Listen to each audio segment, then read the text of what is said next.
Vous êtes immobile, pourtant vous filez à travers l'espace à plus de 1600 km/h grâce à la rotation de la Terre.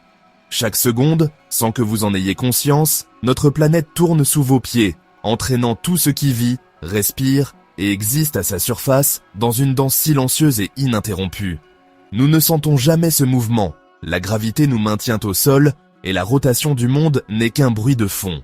Les villes s'étendent, les gens vaquent à leurs occupations, inconscients de la vitesse vertigineuse à laquelle ils voyagent.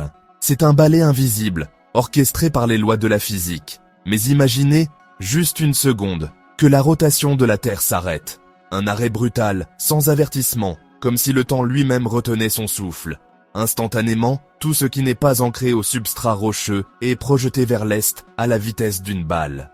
Les lois de l'inertie prennent le dessus, et la force accumulée par des milliards de tonnes de matière se libère en un éclair. Maisons, arbres, voitures, vous, deviennent des projectiles, projetés à travers le paysage. Les gratte-ciel se plient, les routes se déchirent, tout ce qui semblait solide se transforme en une pluie de débris. La sensation n'est pas de tomber, mais d'être propulsé par une force invisible. C'est comme si le sol lui-même vous trahissait, vous lançant dans une course folle et incontrôlable. Le monde se brouille dans le chaos, une avalanche horizontale de tout ce que l'humanité a construit. Les lumières des villes deviennent des traînées incandescentes. Les souvenirs de la civilisation s'effacent en quelques instants. La survie n'est pas possible, c'est la physique pure déchaînée. Aucun abri, aucune technologie, aucune préparation ne peut résister à une telle force. L'énergie cinétique de la rotation de la planète est transférée à tout ce qui se trouve à sa surface. Cette énergie, accumulée depuis des milliards d'années, se libère en une fraction de seconde, balayant tout sur son passage. L'air, qui bougeait avec vous, devient un mur que vous percutez à une vitesse supersonique. Les vents, d'une violence inouïe, arrachent tout, créant des ondes de choc qui traversent continents et océans. En un clin d'œil, le monde est nettoyé. Les paysages familiers deviennent méconnaissables, balayés par la puissance brute de la nature. Le silence s'ensuit, un silence plus profond que jamais. Plus de moteurs, plus de voix, plus de vie. Juste l'écho d'une planète figée dans l'immobilité. La seconde se termine, la Terre reprend sa rotation, mais vous avez disparu. Le cycle reprend, mais tout ce qui faisait notre monde n'est plus qu'un souvenir. Personne n'est là pour témoigner des conséquences. Les rues sont vides, les forêts silencieuses, les montagnes nues. L'humanité s'est éteinte en un instant, emportée par la mécanique céleste. Les bâtiments sont poussière, les forêts rasées, les montagnes dénudées, les traces de notre passage effacées comme si nous n'avions jamais existé. Le monde est ramené à un état primordial, non par le feu ou l'inondation, mais par une pause terrifiante. Une terre vierge, silencieuse, attendant le prochain chapitre de son histoire. Un seul battement manqué dans le cœur du cosmos, un instant suspendu où tout ce que nous connaissions s'efface. Et à cet instant, tout change pour toujours. Le monde, marqué à jamais par cette seconde d'immobilité, porte désormais la cicatrice d'un silence absolu, témoin muet de la fragilité de notre existence. Regardons de plus près cette seconde. Imaginez la Terre, immense et paisible, tournant silencieusement sur son axe, emportant tout ce qui vit à sa surface dans une danse invisible mais puissante. À l'équateur, la surface de la Terre se déplace à 460 mètres par seconde, plus vite que le son. C'est une vitesse vertigineuse, comparable à celle d'un avion de chasse, mais nous n'en avons pas conscience. Nous ne le remarquons pas car tout, même l'air, bouge avec nous. Les arbres, les océans, les montagnes et même l'atmosphère sont entraînés dans ce mouvement colossal. Mais si la planète s'arrête, l'inertie prend le dessus.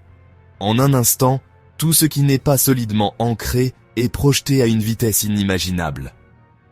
Vous, votre maison, le sol lui-même, tout est projeté vers l'est. Rien n'est épargné, pas même les continents, qui glissent comme des tapis sous nos pieds. C'est une catapulte à l'échelle planétaire, un coup de fouet qui projette la surface du monde dans l'oubli. La croûte terrestre se fissure, les océans débordent, et l'horizon lui-même semble s'effondrer.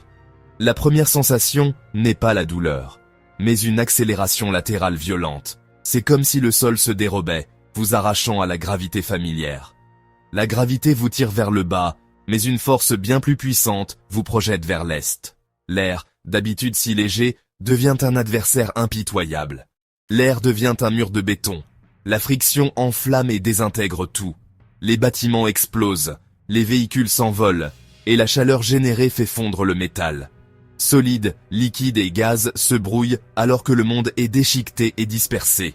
Les continents se fragmentent, les océans s'évaporent en vapeur brûlante, et l'atmosphère elle-même est arrachée.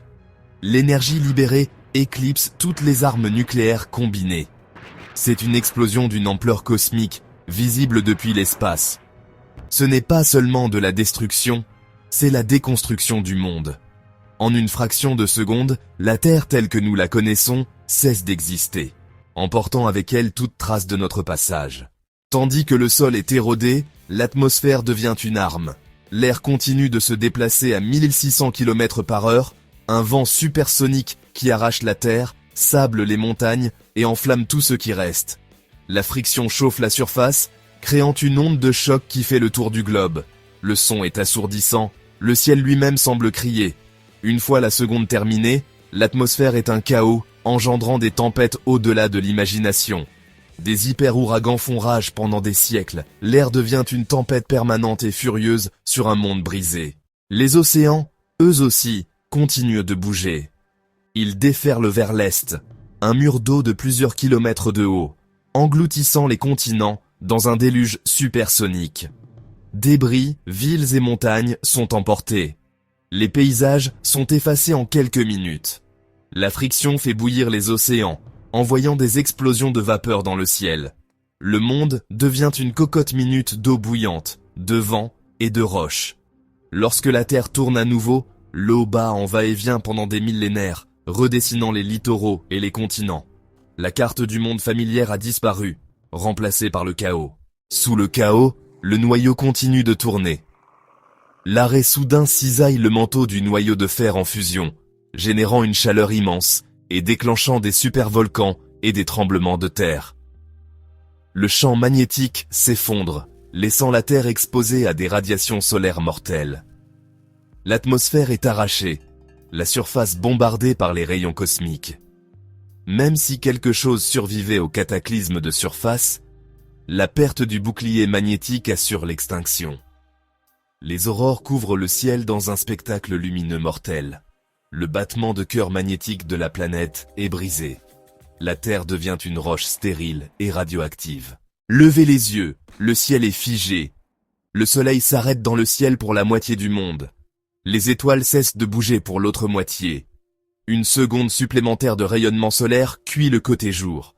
Le côté nuit est plongé dans une immobilité glaciale.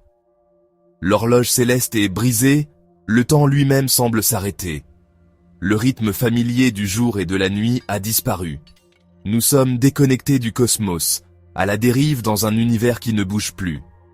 Le ciel devient un arrière-plan statique et insignifiant, à la catastrophe. Notre place dans l'univers est rompue en un seul instant silencieux. La Terre reprend sa rotation. Après un instant suspendu dans le vide, la planète retrouve son mouvement, comme si rien ne s'était passé. Mais tout a changé.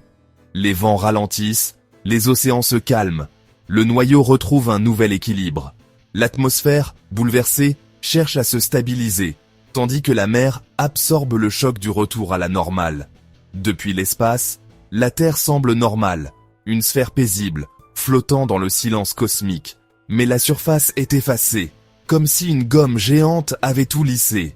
Pas de ruines, pas de monuments, juste une couche uniforme de débris. Les traces de notre passage ont disparu, nivelées par la force implacable de l'événement. Toute espèce future trouverait une ligne mince et mystérieuse dans les roches, le grand événement inertiel. Un vestige silencieux, témoin d'un bouleversement instantané. Toute notre civilisation, toute mémoire est oblitérée.